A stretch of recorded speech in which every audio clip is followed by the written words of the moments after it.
This is Karen with NewClevelandRadio.net, and it is time for The Rant with Barbara Rose Brooker. And I have a feeling there's going to be a little bit of ranting today, Barbara. Who are your guests? Oh, I think so. Fabulous guests today. I have, first of all, Vicky DeRosa, who is not only a beautiful, beautiful person inside and out, supermodel, TED Talk speaker, soon-to-be author, founder and CEO of VWELL, V-Well Health. Several years ago, Vicky went blind. In 2 years, she cured herself by nutrition. She is an internationally sought-after expert on nutrition and healthy living. Then we have Peter Slaton. Peter, I think everyone knows Peter. Peter is the founder and CEO of Slatin Group. Now I'm memorizing this because I can't see my notes. Isn't that awful? Slatin Groups. And Peter provides care and comfort, education, training for the disabled. Am I saying? Training, Barbara, I'll if you don't mind, I'll. Please tell us. Please tell. We demystify disability for organizations, usually organizations that have customer-facing workers, and we help them feel confident and comfortable when they serve people with disabilities. And we are turning also to the corporate sphere now as well. So you're an author, and you write for Forbes and many, many other magazines. You have and papers. You have you're working on a book, and you have an article that came out last week that I thought was wonderful. And Peter is blind, or should I say visually impaired. Blind works. Blind works. That's a really good slogan. That's what we're going to talk about today. Blind works. Because in our culture, I say our anti-everything culture, where people are defined by diagnosis, age, race, sexual orientation, everyone's compartmentalized in little cubbies. And so what I want to ask you both really is, if Vicky finds a cure, which she obviously has for herself, and every visually impaired or blind person on the planet can have access to this cure, just like we're going to be vaccinated now to prevent the virus. Would you, Peter, would every blind person want to be cured? And if so, why? And if not, why not? And that's my first question. Well, that's a great question, and it really opens up a can of something. I don't want to say worms, because worms are, Anyway, I think the answer would be extremely varied. Basically, I would probably say no, because I have spent so much of my life learning to be blind, and I would have to spend a lot of time learning to be sighted. And I am comfortable with myself, and I define myself in large part through that in the best possible way. And it's not who I am anymore. Or, I never had full sight. But I have to also take issue with the question a little bit, because it's just not real. And I think what's important about what Vicky has done, and I look forward to hearing her talk about it, is she seized on the smallest possible chance there was for a cure, and she pursued it vigorously, and she made it happen for herself. And to hold that over the heads of blind people and say, and which she is not doing, I want to make sure I say that. But if you say, well, if everyone would just do what Vicky did, they would be cured. And of course, that's not true. And that would just create so much despair and anger that's unnecessary. When I came to understand the nature of my congenital conditions and understood what that really means, I then was able to understand that it was beyond my ability to really change it, change the course of it, to chart the course of it. It was out of my hands, and that was actually a great relief. And I'll just say one more thing, which is I am sure that if I led a cleaner life in the way I eat and drink and exercise, I might affect some part of my cognizance about how I see, but I don't think it would change my actual ability to see. And I'll leave it at that. It's amazing. So what I'm hearing is your light is inside, and everything is the inner light anyway. And I'd like to ask Vicky then, you're doing this work, you did this work for yourself. Are you working a lot with people who are blind and want to achieve what you did? Can you tell us a little bit about how maybe the culture is treating blindness?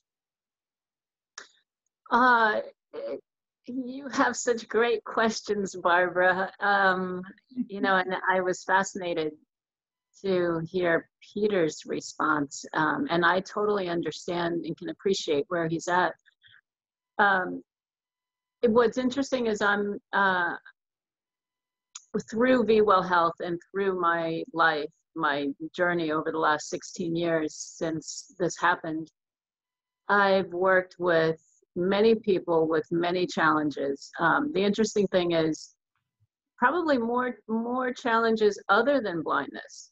In other words, I have had people reach out all over the world who may have had a young child go blind within a matter of days, or have a family member in another country who has just gone blind. So I will get people who reach out like that. But interestingly, most of the challenges that we deal with at our company and that I deal with personally are all sorts of things that hinder people's lives, like cancer, like glaucoma, mental illness, all sorts of things. Because it's,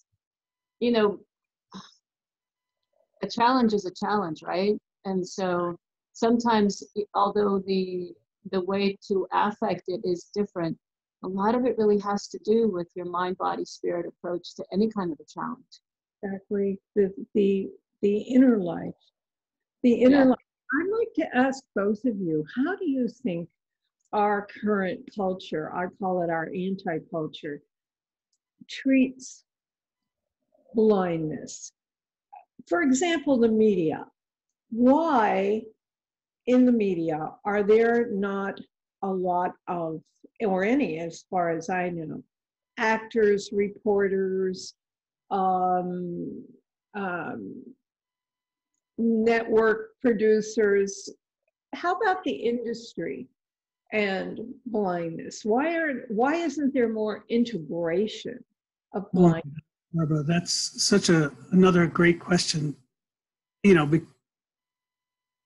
Whether you're talking about the media industry or all industries, just employment, as I think I've said before with you on the rant, employment for people with disabilities is just horrendously low for a whole host of reasons. And when I say the employment rate is somewhere between 20 and 30%, and that's not the unemployment rate, that's the employment rate. I think only now are there some efforts to increase outreach and understanding of people with disabilities, particularly blind people, because people have a very low expectation of someone who is blind. Media certainly does, and there are plenty of blind actors and blind singers, and there are a few famous ones, blind artists. But the idea that a blind person can go on air and doesn't have to read the teleprompter and might actually know how to work it, and make for interesting television. There are a number of blind reporters and writers, but generally we generally write about blindness, and I'm happy that I spent most of my career as a journalist writing about commercial real estate, architecture, design, finance, and actually did some art criticism. I know a reporter for Businessweek who's blind, Michael Schumann, and he's not writing about blindness, but we're expected to be professional blind people. And that was something I resisted for a long time, and now I love doing what I do. But I also felt that I made my mark elsewhere. That's interesting that when you said reprofessionalize blind people, that is very important and interesting, because from what I gather from Vicky's work and your work, and this may sound a little pedestrian and Pollyannish, but it really does boil down to humanness, as I call it, humanity, the inner life, the soul, the connections we have with ourselves, and through that with other people. So how do you both, or do you think you are changing the attitudes, I say anti-attitudes, ignorant attitudes toward blindness, the stereotyping?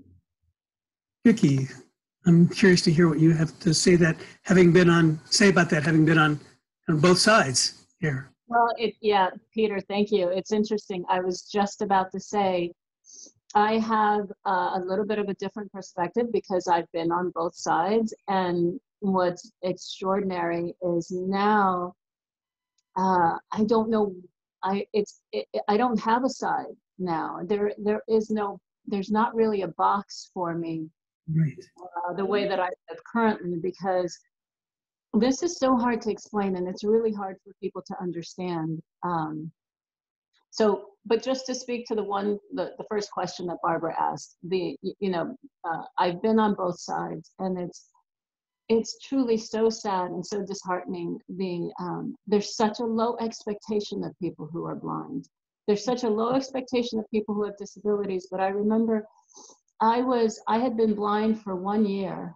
This is actually going to probably bring tears to my eyes, but I had been blind for 1 year, and the television was on, and there was some kind of a show, and they were asking a physician what, in their opinion, what was the worst challenge, what was the worst disability, and this physician said, by far, blindness. Just interject and say that's the dumbest question, but please proceed.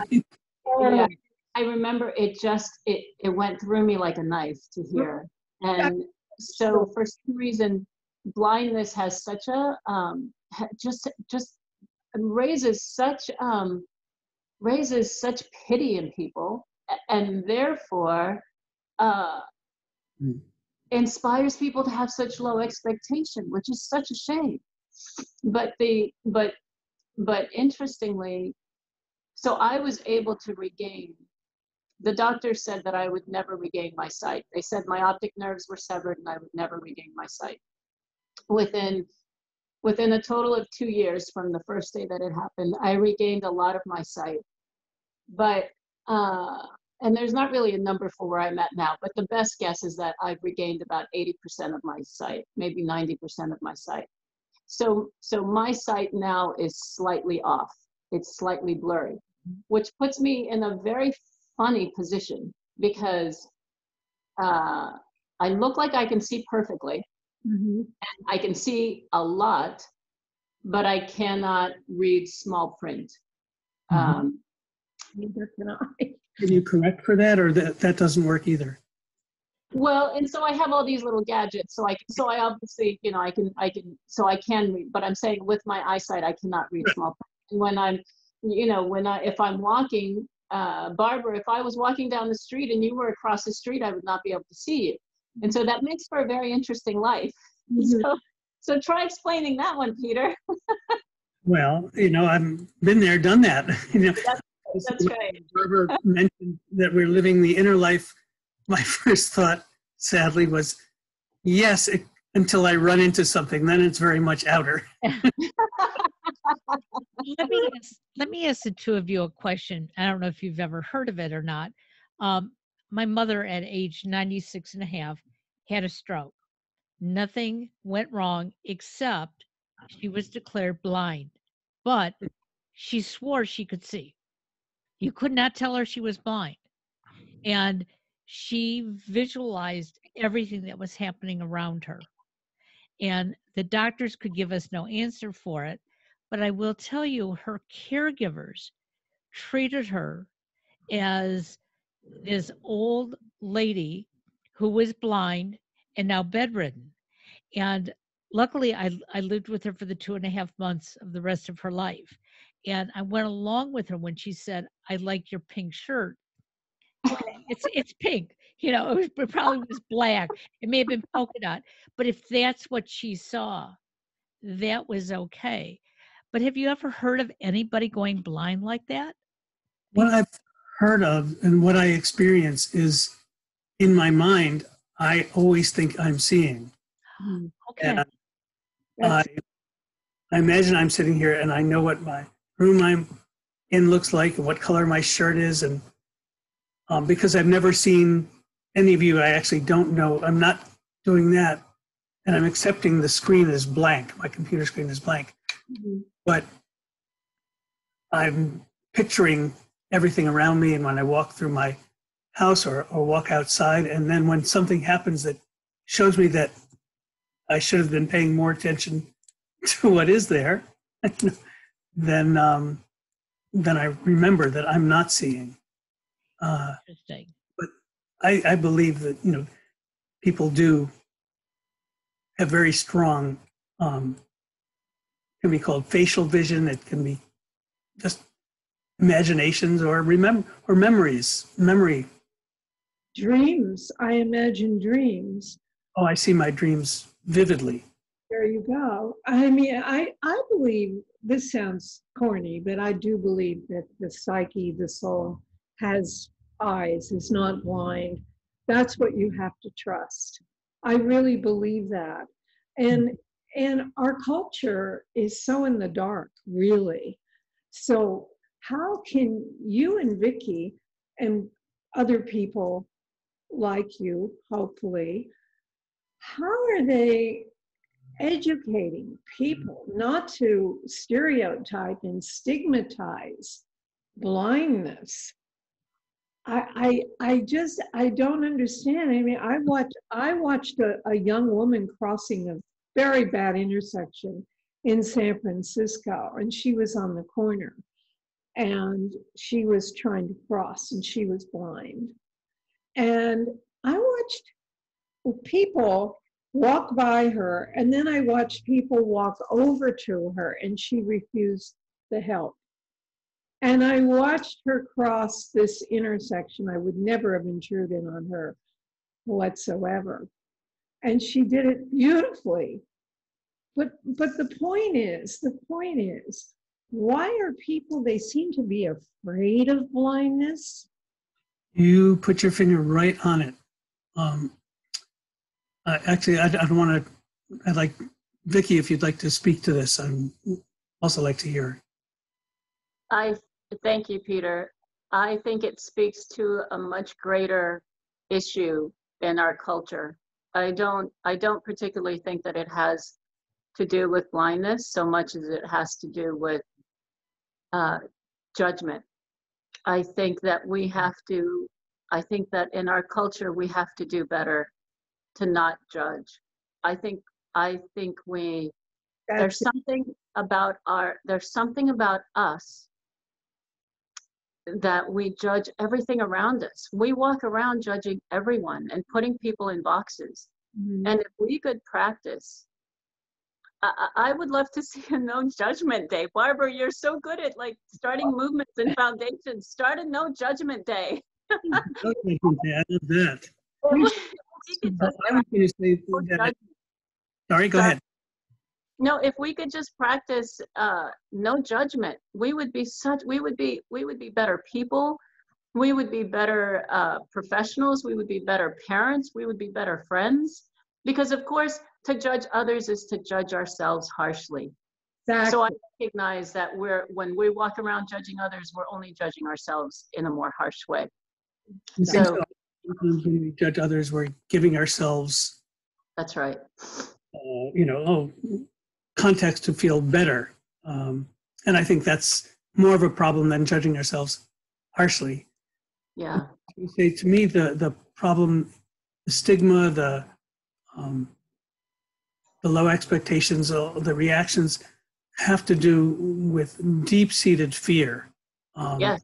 And because that fear you see is what you know it can happen to you. That's it. That's it. So, Peter, how do you work with that with your hotels, for example? When, What are hotels? I've heard of hotels. Are there any hotels? but you know what I mean. For example, when you're training your company, when you're training people, and people, how are they being trained to help those who are disabled? I don't even like the word disabled. I know you disagree with that. Yeah, I don't mind it. Well, what I do is I explain, that they have these feelings of fear, combined with feelings of shame, of judgment, of feeling about their own good fortune, not having this condition, and just all these confusing feelings flooding through them. And I say, it's the same way as you might approach unconscious bias. Just, okay, you have that feeling. It's not your fault to feel that way. You don't feel bad that you feel that way. Just acknowledge it, and then recognize that that person is really just like you. They just can't see, or they can't walk or hear. And to them, it's a big deal sometimes. It's not a big deal other times. In a professional setting, like a hotel or a restaurant, the big deal is they want to get to their room or wherever they're going. They want to eat their meal.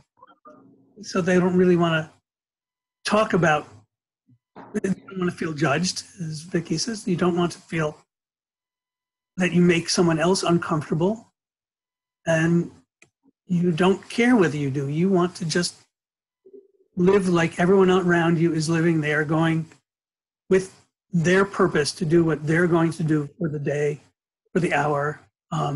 And that's how you want to be treated. So that's how you should treat them. I just loved something you said and Vicky said. We need a just like you movement called Just Like You. And we need to legislate Judgment Day. You know how we all talk, and everyone talks about the religion, but meanwhile they're judging everybody and excluding instead of including. Can you imagine a Judgment Day just like you, where we have to go through a day without judging someone else? Maybe it would start that could be a rehearsal to a whole culture. And really you and beautiful Vicky and you, Peter, could lead this movement. I'm not kidding. We need to legislate. We need to legislate to get rid of labels too. Well, I don't think legislation is going to get rid of labels, but I think what we have to do, but I think, Barbara, we have to be more open. 8 years ago, I was working in corporate America. I happen to wear hearing aids. Right. And so I cannot hear a whisper at all. I can hear when you talk to me, but if you whisper, the hearing aids just don't pick it up. And I had many colleagues who knew this. And so they would purposely come into my office or stand next to me and whisper something. And if I didn't get it, well, I was at a loss. And finally, HR said to me one day, "Don't you think it's time to retire?" I Ooh. said, "Why?" "Well, you wear hearing aids." And I said, "Hearing aids has nothing to do with retiring. Judgment again. Meet And me." that now people might notice that you might know to say, don't you think it's time that you started training the staff on how to accept someone? And actually I did, because I was a trainer and they said they wanted nothing to do with it. So part of it was for the, first couple years that I was wearing the hearing aids, I never let them be seen. I never put my hair behind my ears. I didn't really tell people. And this is when I opened up and said, you know what? I'm not ashamed. Good for you. And that's where I think we all have to open up. You're comfortable being blind because that's what you know, Peter. Then we have to come to you and, understand that you may not know exactly what I look like, but that's okay. You can imagine me in your mind any way you want. Yes, but And not here, maybe at another, yeah, and and Vicky, finding Yeah. that inner strength to find a cure. That's I have a great question a question I like for Vicky, which is, you wouldn't be doing what you're doing now if you hadn't woken up without sight. And I'm sure you think about that and marvel at the turn your life has taken and how what happened gave you a different purpose than what you had. And are you grateful for that? Is that even the right question to ask? Just Great. how do you look at that question? It's a great question. Peter, it is the most profound question. Yes. I am eternally grateful and feel extremely blessed for the time I spent being blind. Mm-hmm. I am grateful that blindness became my challenge. I am grateful that I was given the opportunity to look at it as a gift instead of a hindrance. And I am grateful that I get to share my story. And oh, I'm so sorry. There's a helicopter going over. I hope you guys can hear me. Sorry. hear you. And I'm so grateful that through my journey, through the struggles, through the ups and downs, through the tears and the happiness and the joy, through all of that, that I get to show people that blindness, cancer, disease, trauma, it doesn't come along for nothing. It comes along to actually make you a better person. I believe I'm a better person today because of blindness, so I'm eternally grateful. And it's a great question, Peter. Thank you. Exactly how I feel. And I've I know 2 wheelchair users who both suffered spinal cord injuries through aggressive motorsports. And both of them said to me at one point, it was the best thing that ever happened to me. Which, when you're on the other side of that wheelchair, you have to think, really? But then, knowing my own experience, think, really? Yes, absolutely. So the light comes through the blindness or the cancer or becoming a paraplegic. We all need this inner light within us to be able to help others find their light. So we're not even, it's not really the blindness, it's the light we need to find. And I think what you both said is so important, the judgment. We're in such a culture of compartmentalization and judgment and defining people by this and that and the other thing. It's truly a sad culture that way. And how are you, for example, Vicky, on your journey right now with VWell? your company, when you're helping, did I say it right, Be Well? Yes, you did, Barbara. So when you're helping others, men and women, and I imagine of all ages, how are you helping? I imagine you're helping them not just through the nutrition and what you're discovering about nutrition and wellness, which I believe in 100%, but also you must be working with their self-image, helping them find the light within themselves, to believe in themselves. Because are there people who want to cure their blindness because of vanity?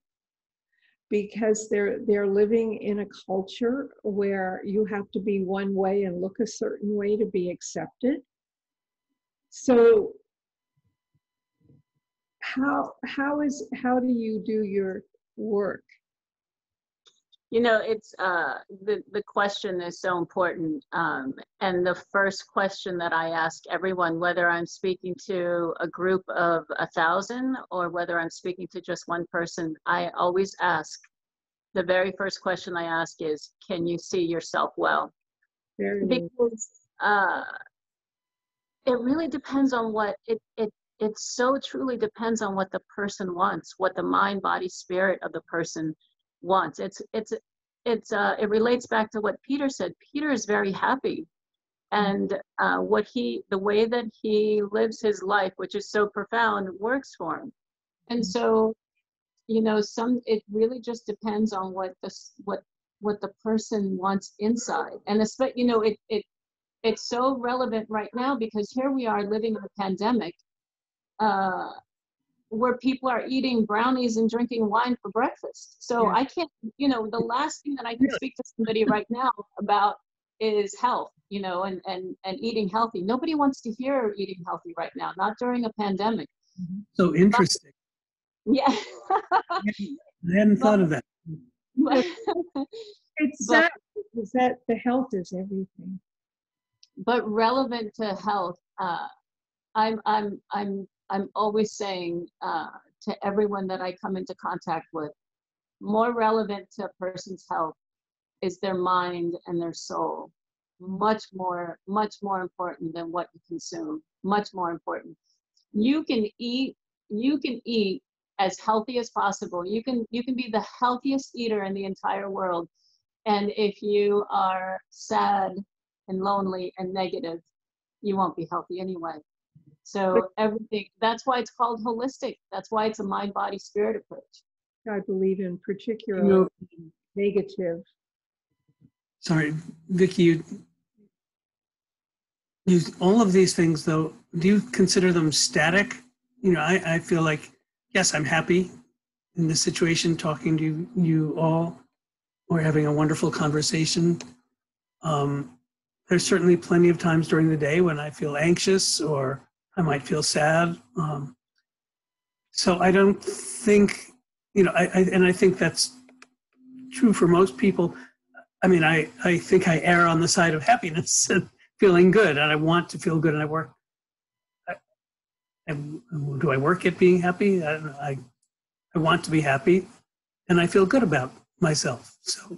So yes, I'm happy. But I think it's when people say try and keep themselves in one static place, that can be very damaging too. I think it's impossible, Peter. I think you're right. You're right. It's impossible. But what is possible, and this is what becomes very relevant, 80-20 rule. So we're not going to be happy all of the time, but hopefully we're not going to be anxious all of the time. Right. So I love the 80-20 rule. I love it for food. I love it for emotions. I love it for lifestyle. It creates a nice balance because it's impossible to be happy all of the time. But if you can honestly say to yourself and to others, I can be happy most of the time. I can be optimistic most of the time.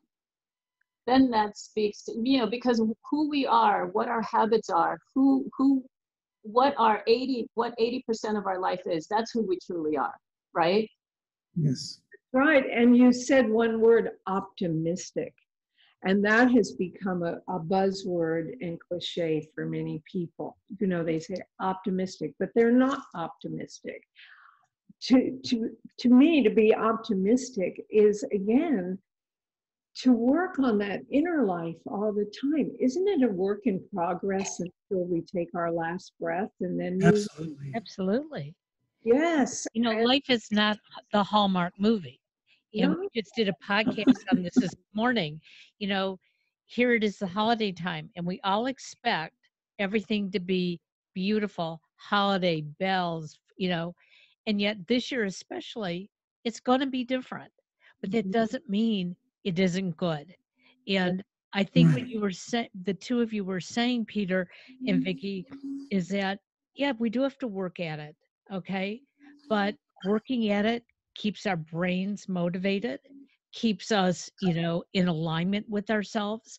Um, and that's why I like doing these shows, because when I walk away at the end of the day, I have something that I can put into my arsenal and say, okay, tomorrow's going to be even better because there's one more thing I can work at.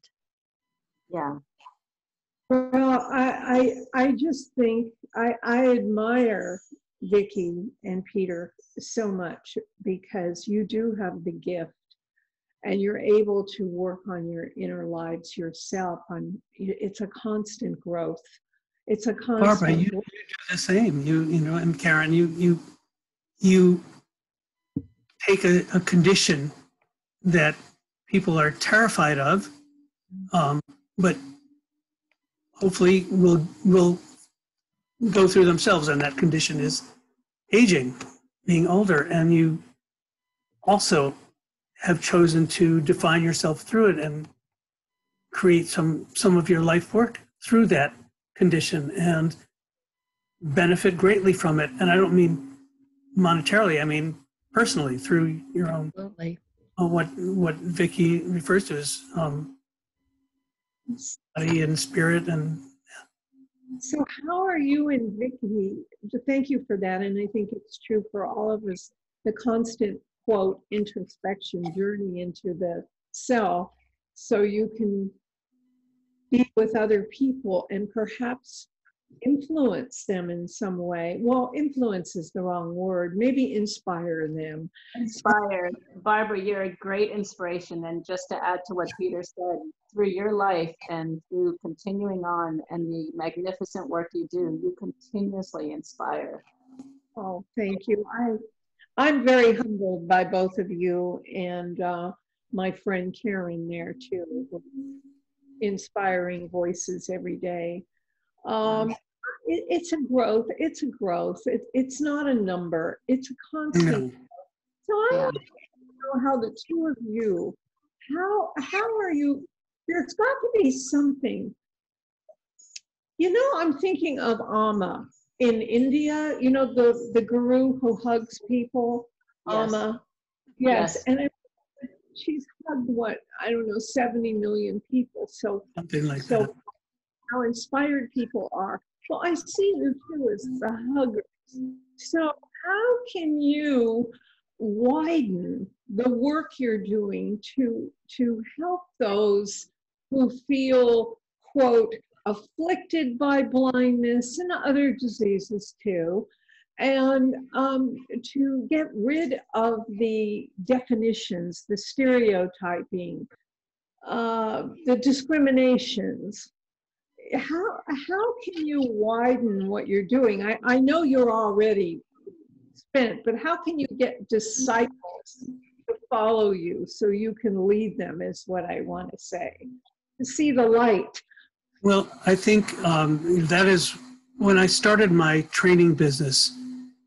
You know, I was moved to do it because of all the bad experiences I've had in service situations, in hotels and restaurants and airports and Right. stores, etc.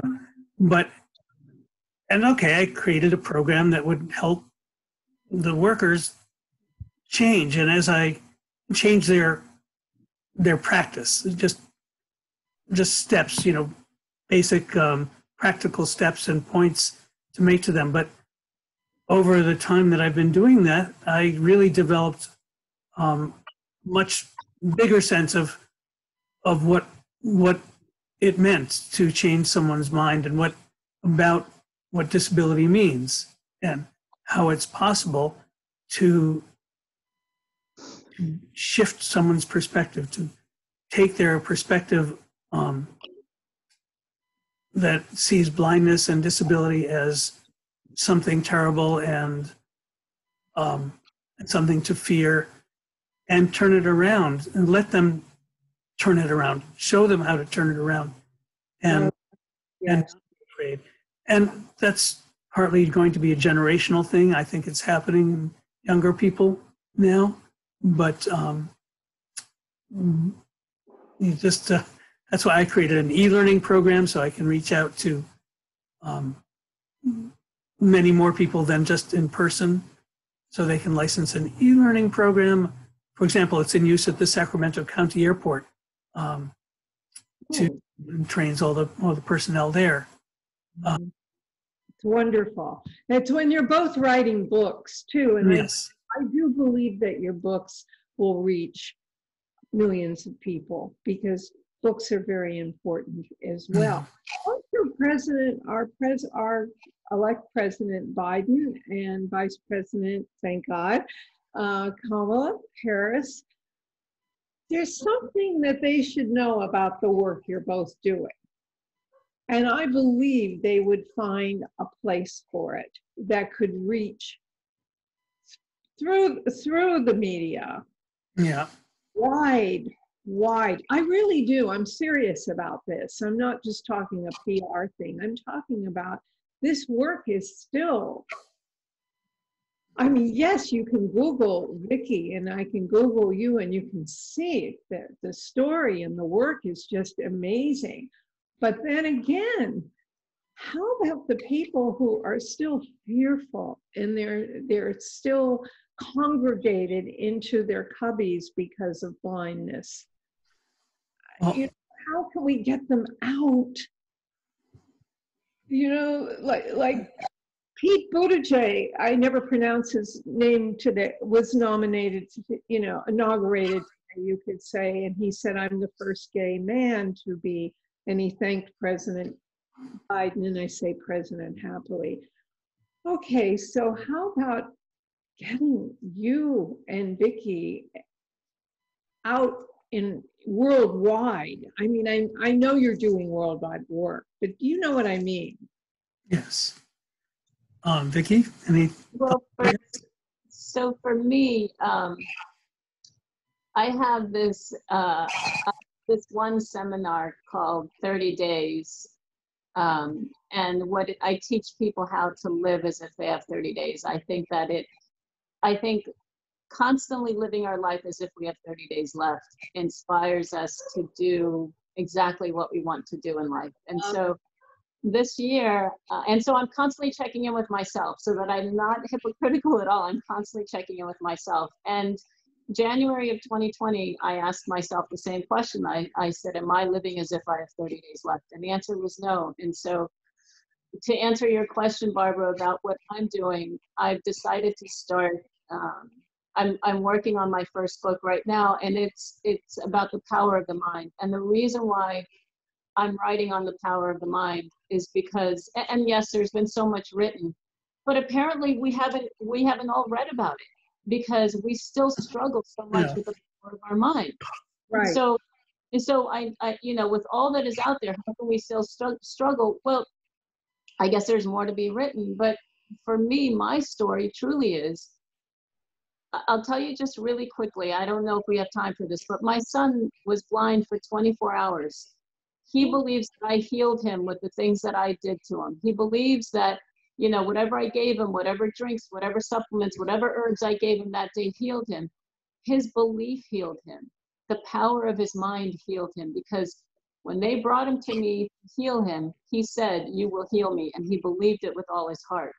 And so what I'm trying to do to raise awareness and to inspire people is to write books on the power of the mind. And so I hope not to, I'm not trying to plug my book, but that's my answer to. Go for it. Very Of it. important. The mind is, it's the best thing we've got. Yes, it is. Yes, it is. But I want to say that one challenge we have is that there are, we're speaking to a fairly small subset of the population. And there's so many people out there, and who don't have time or energy to think about these things because they are struggling to survive. And when I am talking to a room full of housekeepers, for example, and I like to say, that people often talk about people with disabilities as being very inspirational, and I don't like that, and I don't know anyone who really does. Because what I say to them is, you all got up out of bed today to come to work at some ungodly hour, to work very hard and to feed your families and take care of your children, and to me that's inspirational. Don't have. Yeah. They don't have. There's so much that they don't have. Yeah, there's so much, and I just have to say, we could talk on and on. I'm really learning so much from both of you today. I'm very humbled, and this conversation is just a beginning. I would love to do, wouldn't you, Karen, a whole podcast series on this. Vicky's, Absolutely. yes, I'd like to hear it. Like Vicky, I did get the dandelion tea, but so much, and I'd love to take your seminar too. And Peter, whether you like it or not, I'm one of your BFFs now. Peter was. I love it. I can't hear him. But you have so much to say and offer the world, and I do believe the light is in the mind and in ourselves. And if we could just get rid of all the outside darkness and negativity and judgment. So I will leave the conversation today on that. Everybody, with the holidays coming, and what people are going through, standing in food lines, and the streets are filled with homeless people who are really suffering. Let's think about the word judgment. For those who are very religious, no, do not judge. Let's really think about judgment. And thanks so much for your time today as well. And thank you so much, Barbara and Karen. Thank you. Thank you. and Vicky, pleasure to meet you. Nice to meet you, Peter. Thank you, Barbara and Karen. Thank you. Take care, all. Tell us your website real quickly. Where can they reach you, Peter? Okay, I'm at www.slatongroup.com. That's SLATIN group.com. Okay, and Vicky, they take your seminars and find you. So our company is V like victory, well, WELL, health.com, vwellhealth.com. They can either Google Vicky DeRosa or vwellhealth.com. It leads to the same place. Oh, wonderful. Wonderful. Thank you, Barbara, for your time. Thank you, Karen, for your time. You're an inspiration. And Peter, so awesome to meet you. Thank you. Same. And I hope to speak to you again soon. Yes, absolutely. Thank you. Thank you, everybody. Happy holidays. Happy holidays. Happy holidays. Yay.